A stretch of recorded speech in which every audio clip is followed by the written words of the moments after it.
Did you know that Japanese families have very quiet dinner table rules? They are not really about manners. They are about the atmosphere we grew up in. Today, I want to share 7 dinner table rules I grew up with. Some might feel strict, some might feel warm. They are small things, but they stayed with me, even now. Let's begin. The first one is no TV during meals. This was hard for me when I was a child. In my parents' house, the dining room and the living room were separate. So I had to turn off the TV and go sit at the table. Even if I thought it's gonna end in a few minutes. Once someone said, "Dinner is ready," that was a signal. That meant sitting down right away. We couldn't start eating until everyone was there. So I thought, okay, I'll just eat quickly and go back. But then the next thing I heard was, chew properly. There was no escape. And now, we got rid of our TV about 10 years ago. Somehow, it started to feel like we didn't really need TV anymore.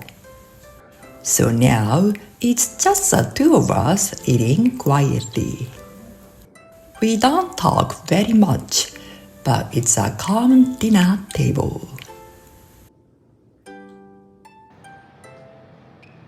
The second rule was, don't complain about what I was served. I wish there was a little more. I don't really like this. When I was a child, I almost said things like that sometimes. But at home, I was always told not to. In my parents' house, the food was already set out for each of us. Small dishes all lined up on the table. My father always said, "Be grateful for what you have." And my mother would say, "It's good to eat a balanced meal." I think that might be when I started dreaming about buffet-style meals. Just choosing what I liked and taking as much as I wanted. It sounds perfect. But even now, we don't really do that. I still enjoy putting the food together nicely before we eat. It's a small pleasure for me. And my husband never complains.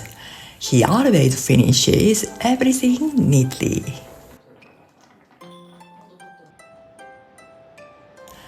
I can't live without miso soup. And even miso soup, this kind of soul food, had a rule. When we ate miso soup, we weren't supposed to make any sound. But as a child, that was hard. It was hot. So I would sip it little by little, making a small slopping sound. But then I would always hear, "Eat quietly." And I remember thinking, then how can I not burn my mouth? And the funny thing is, when we eat noodles, we slurp them loudly. So why was miso soup different?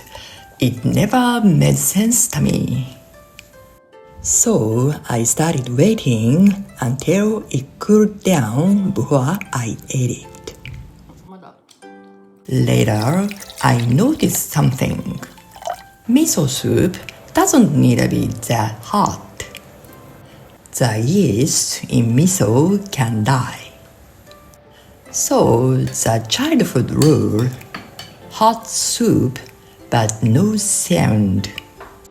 What was that training for? And now, my husband can't handle very hot soup, so I serve it a little warm. But he still makes noise when he eats it. And I want him to enjoy this comfort food, so I don't say anything anymore. There were so many rules about chopsticks, as many people know. I think I know most of them. But doing it naturally is another story. If chopsticks manners had levels, this was one of the first ones. Not stabbing food with chopsticks, like using them as a fork. But I was hungry. I wanted to eat quickly. So I would think, just stab it. Round things like potatoes were especially hard to pick up. So I remember thinking, isn't it better to stab it than to drop it on the floor? Because not wasting food was important too. But anything that fell was quickly picked up and placed back on the plate. Even now, there are foods that still make me want to do it. Taro is one of them. And my husband, I'm pretty sure he does stab it. I know what he means.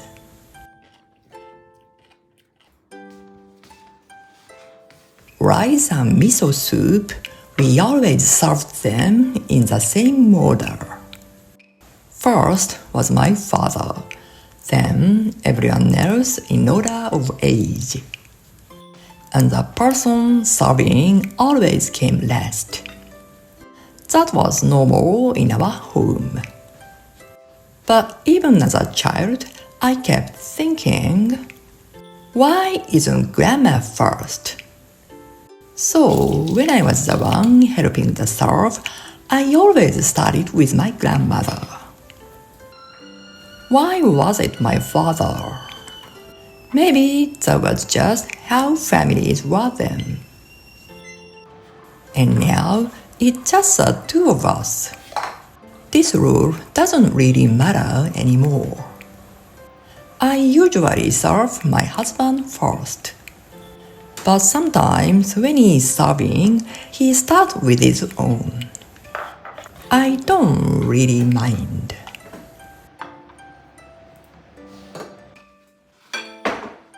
Another rule was not singing at the table.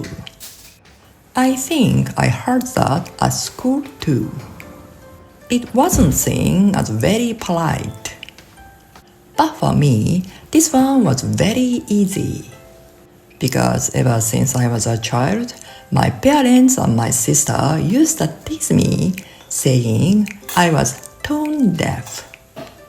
So I slowly stopped liking singing in the first place. Still, when I was young, I always found something a little strange. On special occasions, when people have a drink, someone often starts singing. Most of our meals were quiet, but maybe those occasions were different. At least I think so. And even during our family gatherings, no one in my home sings.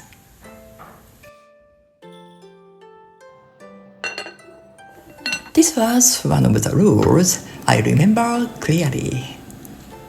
In my family, we weren't supposed to leave even a single grain of rice. Come to think of it, my grandmother wouldn't leave any rice behind. Even the grains stuck to the clay pot. She would pour some hot water into it, wait for the rice to loosen, and then quietly eat those last grains. And she always said, never let it go down the sink. That thing stayed with me. And sometimes after a meal, we would pour hot water into the rice bowl as well to gather up even the smallest bits left behind. And then we would add one piece of pickled radish and gently swirl the bowl around. As a child, I used to think, are we playing? But my grandmother would smile and say, this helps the water cool down faster. And she would also say, it makes cleaning easier too.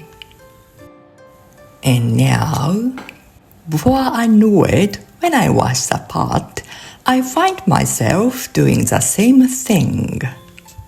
Saving even those last grains of rice, just like my grandmother did. I still cook rice in a clay pot even now, instead of using a convenient rice cooker. And my husband, who once found it a little strange, now seems to enjoy this habit more than anyone.